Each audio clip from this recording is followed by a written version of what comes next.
Story 1. Anytime a child is playing with a child of the opposite gender, and they respond, "Oh, who's your boyfriend or girlfriend?" that completely stopped me from even speaking to girls until nearly high school. Story 2. Discouraging them from asking questions. Yes, it can be annoying to keep hearing, "But why? Daddy/mummy?" But I've met far too many adults who admit they stopped asking questions because, as a kid, their parents would shut them up or be like, "There he or she goes asking questions again." Inquisitive minds need that fostered.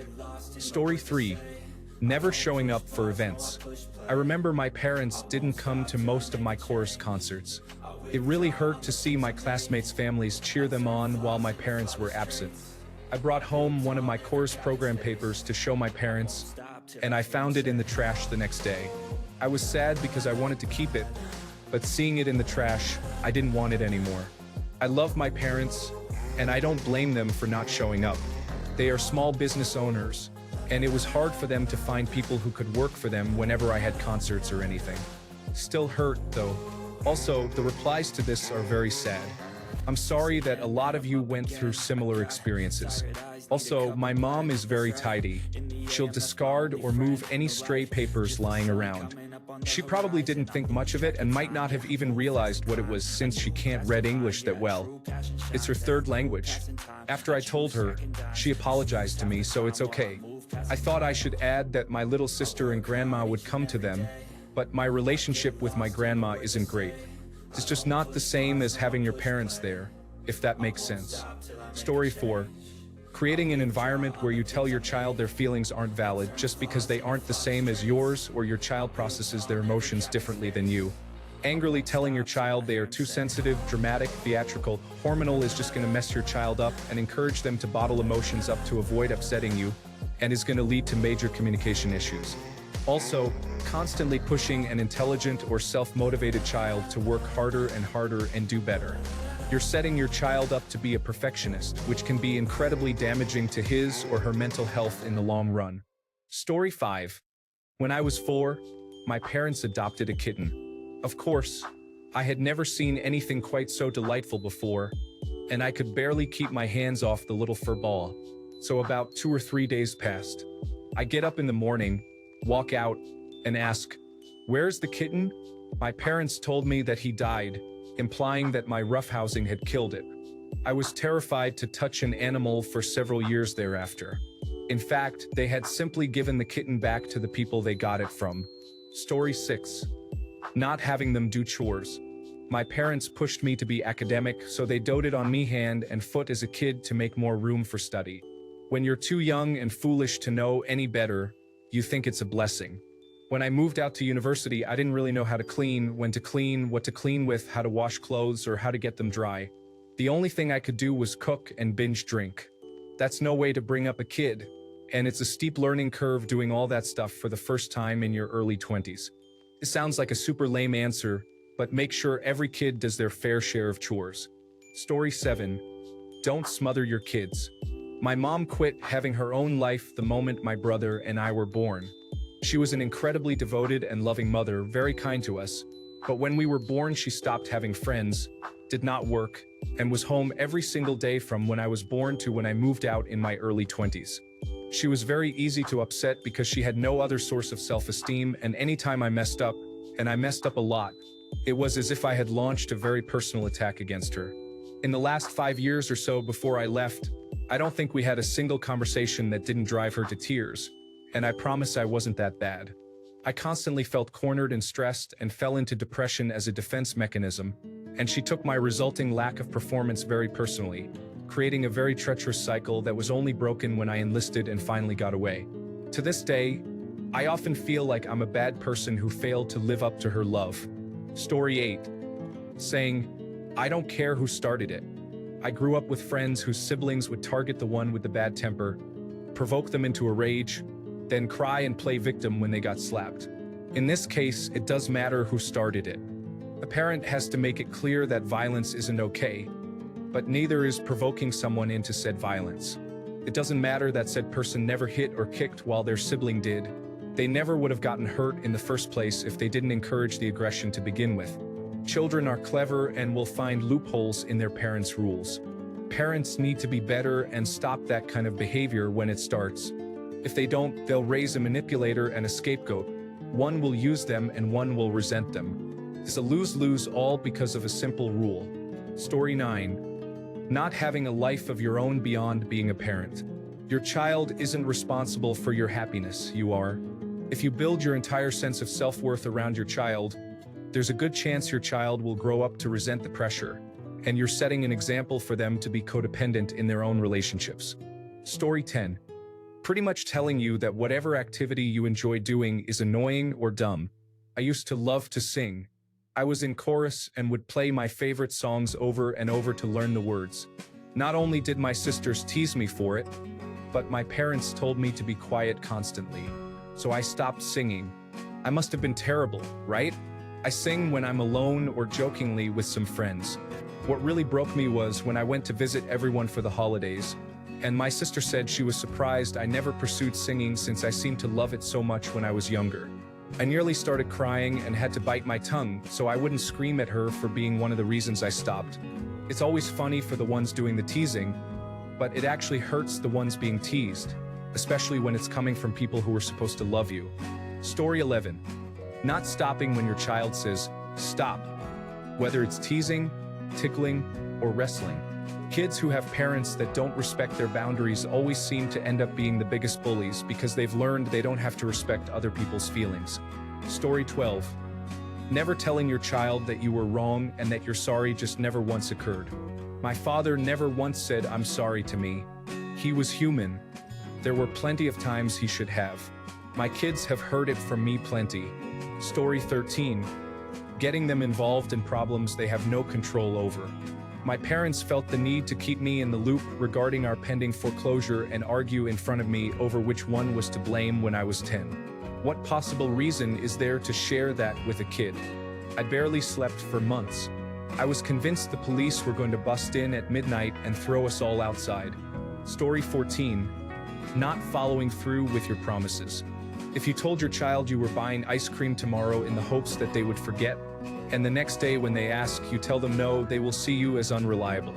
Ice cream is just the first thing that came to my mind. I'm sure someone else can explain better what I'm trying to say here without sounding so ridiculous. Story 15. Well, realistically, it would be a helicopter parent. You always want to look out for your kid, right? Make sure they're not doing things they're not supposed to do, like walk in without knocking. It ruins a relationship with a kid because even though you have a sense of privacy, the kid doesn't and will always be paranoid about anyone entering their room without warning. It ruins a kid. Would my mom let me do this? Is she okay with it? Story 16. Telling kids they have to finish their plate. Sometimes there's too much food. I was overeating for years, and it took a lot of work to break the habit and shed the extra weight. Story 17. Staying in a toxic relationship for the children doesn't help. Part ways, be good parents, and spend quality time together with the children, but don't stay together and hate your lives under the guise of it being for the children. We pick up on your negativity, and it's a terrible example to set. Story 18. Telling your kid they are always a winner. We love our kids and want them to feel special, but it is setting them up to be disappointed later in life when they find out not everyone can win. Let them feel the disappointments early on and teach them it's okay. They will grow up better able to handle the stresses of life. Story 19. The saddest part of this question is that my mom had done so many things that everyone is saying are bad, such as not hugging, praising, and telling me to suck it up. So let me give one piece of advice that I feel would have helped me out growing up. Do not be afraid to admit when you are wrong or when you make mistakes to your child. My parents would go out of their way to justify any mistake they made and make it seem as if they were right no matter what the situation was. This gave me a pretty messed up view of right and wrong, as well as learning from mistakes, but it was fixed by my grandma. It's a long story that I don't want to get into right now. On a serious note, I want to reiterate the importance of not only advice, but also the consequences of not taking said advice. For example, my parents never congratulated me on good grades or doing the right thing. They would only say, "That's what you're supposed to do," or "You better keep it up," and threaten me if I didn't live up to their expectations. So now, as an adult, I'm insanely suspicious and at the same time worried about people complimenting me or congratulating me for anything I do. Story 20.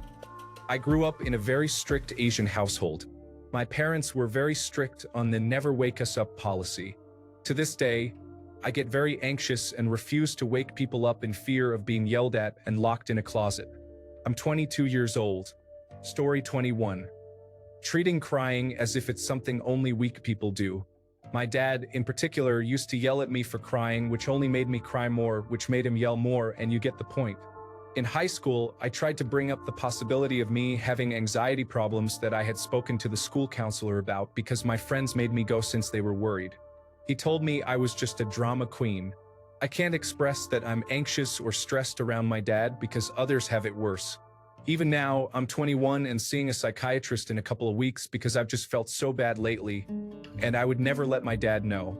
I think I'd rather die than my dad know I've been seeing a psychiatrist and discussing the possibility of me having obsessive-compulsive disorder with said psychiatrist, which does explain a lot and is actually kind of comforting for me to know because he'd get so mad at me for being weak. Story 22. Making them give physical affection when they don't want to.